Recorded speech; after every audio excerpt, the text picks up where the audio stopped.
How can parents and teachers change unwarranted behavior in children? We have as guest today a person who discusses children's behavior, and another guest who discusses why it's important to preserve and identify old photographs. You may be saving a bit of history, according to a Ball State University professor. And currently in the Ball State Art Gallery is a rare collection of art, which we'll see.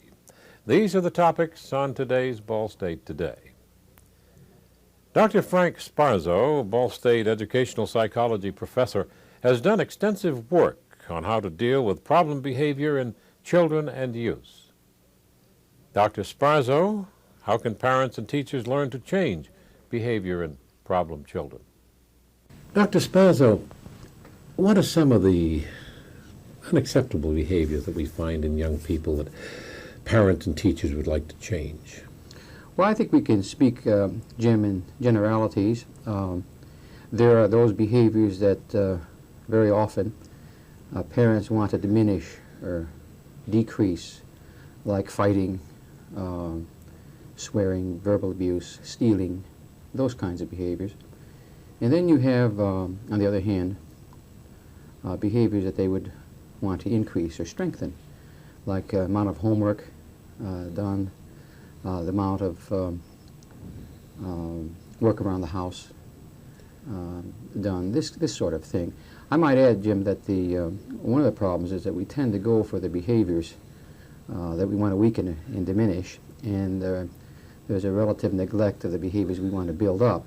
But I think we should look at both of those as being quite important. And I try to, when I counsel with teachers and parents, try to get them to the point where they're not only interested in behaviors that they want to diminish or weaken, but those they want to build up too. In fact, I frequently say every time you find a behavior you want to weaken, try to think of one or two you want to build up, and I think that's a good strategy overall. That's very true, because in structuring my interview with you, I was thinking of all the behaviors that we want to diminish or eliminate. I thought of none to strengthen it. When you made the point... well, in my class, on occasion in the past, I've had very interesting exercise. I list various strategies on the board, but I take away the label so that just what it is that we can do when a child misbehaves or when a child needs to learn something new. And I pose for my students some problems, and I say, now how would you solve this problem? And almost invariably there's going for the negative kind of strategy. And I think that illustrates what we're talking about here. All right, let's take for example, you have a child in kindergarten, and this is the age when they start using profanity. For what effect? They pick it up from peers, and so forth. Does it sometimes stay with them into young adulthood? Does it just automatically eliminate itself? Is it a problem that should be dealt with then? And if so, how? And if you're dealing with the problem, do you also counter it with a positive measure? Yeah, I think that's a good question. I think it depends on the child. In some children's cases, it would stay in the repertoire of the child because when they go home, it's in the repertoire of the parents. In other children, I don't know if I would say that it would automatically go away, but things in their environment change, and they're likely to change the kind of language that you refer to. In the case of a child who uses language that is offensive to adults, and maybe even other children, I think that there are measures that can be taken. The measures I like to recommend initially at least are positive methods. In other words, instead of trying to punish a child for speaking badly, let's put it that way, we try to reward him for the absence of certain kinds, the use of certain kind of language. For example, you don't say, John, if you don't swear, I'll give you candy, or I'll give you an apple, or we'll take a trip. No, we try to stringently avoid food and that kind of thing. Yeah, but we might say, if you don't swear over a period of time, we'll let you stay up 10, 15 minutes longer than usual tonight. That kind of thing. Couldn't the child use that as a weapon? Yeah, he could. Blackmail. Sure he could. But I think that's to be determined. I think if we automatically say that the child will do that, we may miss an opportunity to use a rather easy, positive approach. But if the child does start manipulating you, I think then you have your stance has to be something different. Could you give a child an option and say, Johnny, I object to your use of these words. We will give you a choice. Tell us what you would want in exchange for not using those words. Would you give a child a choice? Sure. I think whenever you can give a child a choice like that, that's fine. I think the ultimate goal, Jim, of course, is self-control, rather than control by an adult or someone else. And that's very appealing what you say there, because that's ultimately what we want. Look, in fact, simply talking to some children very often works fine. There's no need to do anything more than that. You say, look, I'm a little disappointed in you using these words. Let me tell you why I think they're offensive, and you can enter a dialogue, into a dialogue with the child, and that's good enough for a lot of children. We've always heard that you shouldn't overreact to this sort of thing, bad words, and we don't want to stress this because there's other types of behavior, but that parents should not overreact. Absolutely. Attention, Jim, is one of the most powerful ways in which we strengthen behavior, and that's what we mean by that expression, and I think it's a good thing to keep in mind. That's why children hold their breath till they turn blue. That sort of thing. And maybe a lot of them do that for that reason, yes. Okay, now other types of behavior, stealing, for example, lying. How do you, lying I would think would be very difficult. Yeah, lying is very difficult, and stealing is very difficult, because it's awfully difficult to be sure that a child is stealing. Or lying. And lying too, it's very difficult. Those are two very difficult behaviors, but I think if you consult the literature in the area that I'm most concerned with, in the area of behavior analysis, there are techniques that are suggested, I think, that are fairly successful to deal with those particular behaviors. How is that? Tell us once again. Well, I think one of the things that is sometimes recommended is that you have to, insofar as stealing is concerned, you have to be very careful and observe whether or not a child has materials and things that can't be accounted for. And then you have to confront the child that, hey, these are things, where did you get them? And if the answer is not satisfactory, I think you have to deal with those as if those are not his and that they were stolen, and confront the issue in that manner. Then how would you strengthen the child? I think maybe to go back to what I was referring to before, again, I would look for a positive method. One of the methods we would use, again, is if you don't come up with, if we don't see you with things that don't belong to you, well, then some of these rewards might follow. Now, sometimes that method doesn't work, and we have to use mild, I would say mild punishing techniques. One of the nice things that has a good chance of working, and it's sort of a mild, very, very mild punisher, is to ask the child to return what it is he's stolen, and maybe do a favor for the person who he's stolen from. That kind of thing may work with some children. But each of these cases, of course, I'm very hesitant to respond to your questions in sense of what I do, because I'm not trying to avoid the answer, but I really would need to look at the child, the conditions under which the child is behaving, and the parents, and what's available in the home in terms of rewards and that sort of thing before I would respond. But I'm just trying to respond the best I can here. Each case is different, absolutely, right? But absolutely. Your main point is, with the negative, you should have a positive. If at all possible. Almost invariably, I'd say. Yeah. Our thanks to Dr. Frank Sparzo, Ball State Educational Psychology Professor. Richard Ware, Ball State University Journalism Professor, has been an avid collector of antique photographs for many years. He will share part of that collection with us today and talk about the importance of identifying and preserving old photographs. Mr. Ware, I'm amazed at the variety of types of photographs. There seem to be so many different kinds. What are we talking about when we talk about historical photography? Well, the historical photography started about 1839 with the daguerreotype, which are these silver images here, or what looks like they're on a silver plate. After that, we came into the ambrotype in about the middle of the 1850s, and the tintype about the same time. And these three types of images were the images that were the beginning of photography. Now, none of these images had a negative. So what we see here are the original images. They're antique, they're original. The only way you can duplicate them is to rephotograph them. They didn't have a negative. The negative came later, first as a glass plate and then into film as we know it today. Okay, let's take a look at the daguerreotype first. Dick, this appears to be real silvery looking. It is a real silver. It's a copper-plated copper plate with a silver coated on it.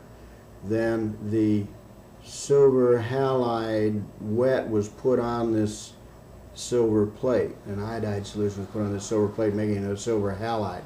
It was photographed in the camera and then developed over fuming mercury and fixed in a fixer, something similar to the fixer we use today. How early would this photograph be?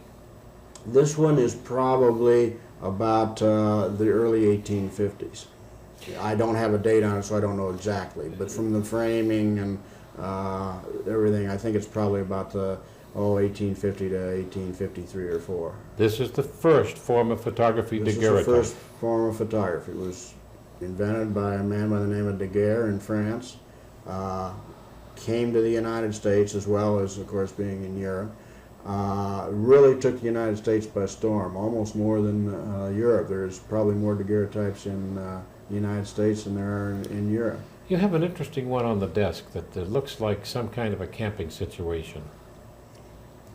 This daguerreotype is probably my rarest example in my collection. We think it's from California. I found it through a flea market dealer in Fort Wayne. We know very little about it, but I think it's around the middle 1850s. Isn't it unusual in multiple photographs, by that I mean multiple images or subject matters, many minors or whatever they might be, the fact that you can get them all staying still for the long period of time it took to take Now this was probably at least a 30 or 40 second exposure, and may have been as long as a minute. So they were holding real still. I suspect it was probably down to about 20 or 30 seconds, but it's a little hard to tell, of course. But they had to hold very still. And of course, this is an original. I mean, this is the one image, unless they made more than one exposure. Does light affect the daguerreotype? Yes, if they're out in direct light for a long period of time, they will bleach out. Heat and moisture, and of course the sulfur fumes that we now have in the air also do. Now, most of the daguerreotypes are bound with a metal binder, and then most of them have been taped. This one doesn't happen to be taped. The tape's been taken off at one time or another, but that helps seal them.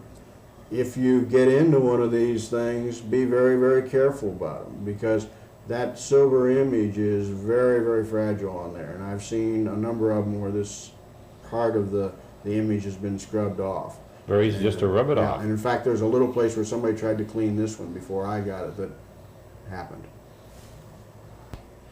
We hear the term gutta-percha case. What does that mean? The gutta-percha case is kind of a misnomer. Actually, it's a case like this that held either a daguerreotype or maybe even the ambrotype or tintype that we'll talk about a little bit later. But it's a thermoplastic. It's made from a shellac, straw, wood filings that were put under tremendous heat and pressure and made into a plastic case. It was the first thermoplastic, and this was about the middle of the 1855, 1856. There was a whole industry built up, just like frame industries now, to make these cases for photographers. Before that, the daguerreotype had come in a leather, wooden type of a case, and this was the fancier version. This gutta-percha case, or actually a thermoplastic, is a better term for it. And then they went into also some things with mother of pearl on them on a leather case, such as this type of thing. Like today's photographer, you can get almost any kind of a frame. Just about any kind of frame you want. Right. With this being a little bit tight, these two being a later type of frame than this one. And then, of course, we went into some jewelry things. This happens to be a little gold case with 2 daguerreotypes in it. And so some of them went into these type of cases, too, that were considerably fancier. Was your photography quite expensive in the early days? Yes, it was. Most of what you're seeing here is for the wealthy. And that's why after the daguerreotype, we came up with the ambrotype, which was on a glass negative, was a negative image with a black backing behind it that made it come into a positive. And then later on into the tintype, of which this little yearbook is one, and this is a larger version of a tintype. That's quite a large tintype. We seldom see them that large. This is somewhat rare. You don't see many of this thing. You see a lot of smaller ones like this, and sometimes this size. But this was the original, and because they couldn't get a second example of it, and they wanted a second example, they made a copy tintype from this. So you get a reverse image. So you get a reverse image. This is a reversed image from the actual scene. This copy is what the actual scene looks like. So it took a copy to get the actual scene type of situation. How long were tintypes made? Tintypes went along for quite a while. Actually, there were some being made in the 20s and 30s in a commercial sort of way. They're coming back in a few places even now as sort of a fun type of a thing in a carnival or a science type of museum, that type of thing. And then, now, we have some interesting apparatus here to view various photographs. Okay, along with, right after these 3 types of photography, we came in to the glass plate era. And this was the time when with a glass negative we could make more prints. And with this, one of the things they discovered was that if you had 2 images taken by 2 lenses that were side by side, you could come up with a 3-dimensional view by putting it into one of these Holmes stereo viewers. And so by looking into this, you could get a 2-dimensional image. And then this is another version of that stereo type of thing. This was much more common. And these were almost sort of the magazine, before magazines came out, before printing was available to reproduce photographs. Sears sold these in sets from tours around the world and all types of things. One thing I've noticed from your collection of photographs, and I'd like you to conclude the interview with some advice on how to care for them, because none of these people are identified, and if people have historic photographs, and many do, many notable people have been photographed and not identified, what should people do? Well, if they're in their own family, ideally you should try to go back to the oldest member of the family and get some identification on these pictures. I have a daguerreotype from my family. I have no idea. My mother's side, I have no idea who the person is, and I wish I knew. It would certainly have a lot more value to me.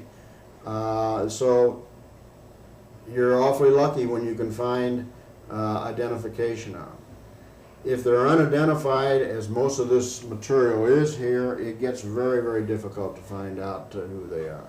There is a book out that the Smithsonian puts out called Facing the Light that has all of the famous people that have been daguerreotyped and somewhat where they know these are, and if there were some that they know that were produced but they can't find them. It's got this kind of information in it.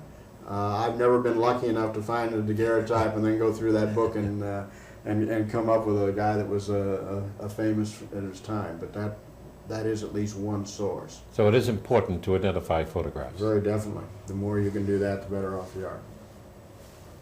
We appreciate Richard Ware, journalism professor at Ball State, sharing insight into the collecting of old photographs and the importance of preservation.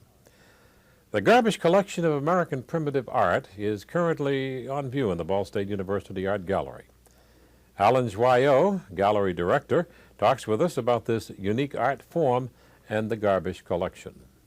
Mr. Joyaux, this is a very important collection, is it not? Yes, it's one of the great collections of American naive paintings. Could you tell us about the naive school, its importance and what it means?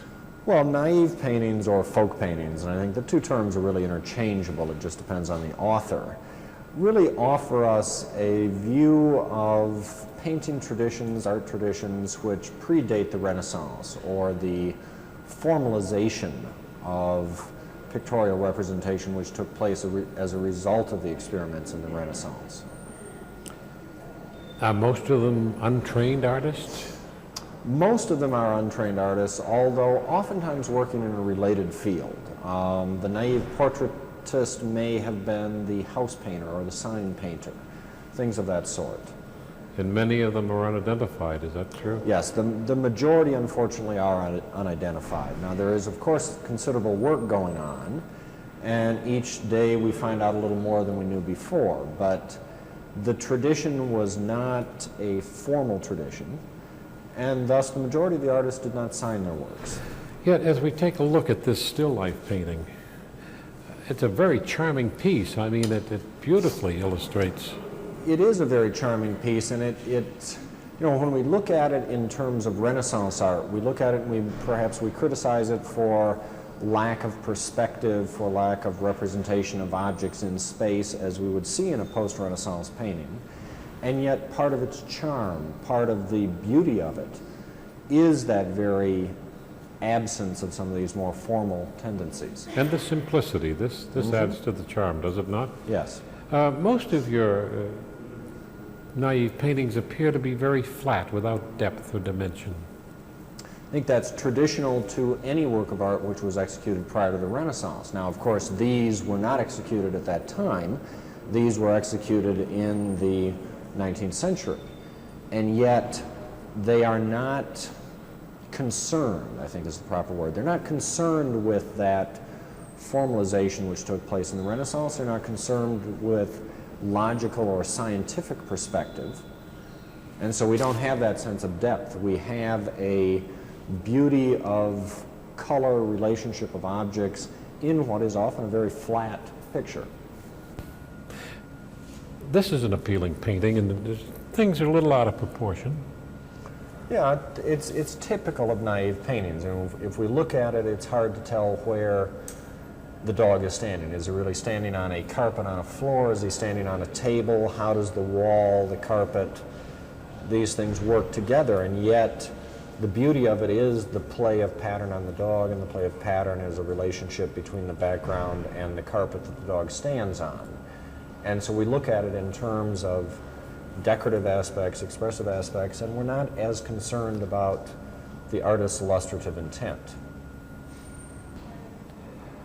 Apparently, any subject was used by the painters, the naive painter. Certainly any subject, although there are a large number of portraits. Of course, portraits would have been important to the sitter. And in terms of naive painting, the portrait is obviously commissioned from what is probably a local artist. And again, when we say artist, we're looking at someone who may in fact have been the town sign painter, who worked evenings or at free moments as a portrait painter. So here we're looking at a pair of portraits, and that again is very typical. And here we not only find the pair of portraits as representations of people, but the artist has gone on and painted the frames.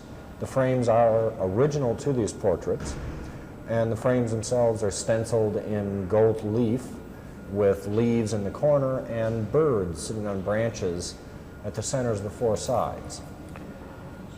Is it true that some of the itinerant naive painters would have a stock of half-finished paintings, maybe of just the torso, and then they would come up to a home and show them their stock and then paint in the head? And that has been something which has been said for a long time. There is still a lot of debate about it. It has by no means been proven, and one of the things that scholars are looking at today is that if in fact this was the case, then there should be left to us today any number of partially finished paintings, such as the body sections painted, lacking heads, because it's inconceivable that the itinerant artist would have carried these things around and some would not be left to us. Yet none have been discovered. And so if anything, that theory is now really taking second place. Mr. and Mrs. Garbish had quite a collection. Can you tell us a bit about them and how they became involved? The Garbishes were probably the largest collectors of naive paintings in America ever. The reasons for the collection, I think, were a number, but probably the most important reason was that they were also very interested in avant-garde early 20th century art, early abstraction. And I think the relationship between what some of the naive artists were doing and some of the early modern artists is obvious, and as a result they went from early modern into naive painting. And Mrs. Garbish was a daughter of Walter Chrysler? And No. Mrs. Garbish was the daughter of Chrysler Sr. and the sister of Walter Chrysler. Both Walter and Bernice Chrysler were actually born in Flint, Michigan, and were living there for a period of time when their father was managing the Buick factory. Subsequent to that, he started Chrysler Motors, and then they moved. And of course, she had the resources to buy Oh, yes. pretty much what she wanted. And did they look extensively for naive paintings? They really looked nationwide for most of their lives. They both looked personally and had any number of dealers looking for them, and were both involved, I think, in collecting, but also in making visible. So as soon as the collection was formed, they began to loan things to the National Gallery of Art in Washington, and started loaning things to other museums across the nation. Over their lifetimes, they gave things to many of the museums which they were involved with, and consequently at their death, the rest of the collection was broken up, and additional works went to most of the museums which had some prior relationship. How important is the naive painting and this collection and other collections in the overall development of art in America? It's difficult to say.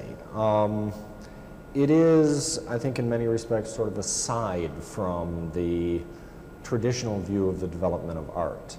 And yet, it also says something about contemporary work. It says something about the artist choosing to ignore certain formal traditions and looking back into questions of choice, questions of decoration, and making a work which is beautiful as a result of that. Some of these artists, like Erastus Field, we were just looking at the Taj Mahal, which is also in this exhibit. He was really quite an accomplished artist, much more so than this picture we're looking at now. Yes, the training of most of these artists varies greatly. Some actually were trained as artists, some had no training whatsoever. So what's the differentiation now between the naive and the accomplished artist? Naive, I think, or folk painting, I think, is more a question of choice. The artist, whether trained or not, has made some conscious choice not to follow carefully the formal traditions as they developed during the Renaissance and were then carried forward, and rather has chosen to look at life with, let us say, new eyes and paint what they wanted.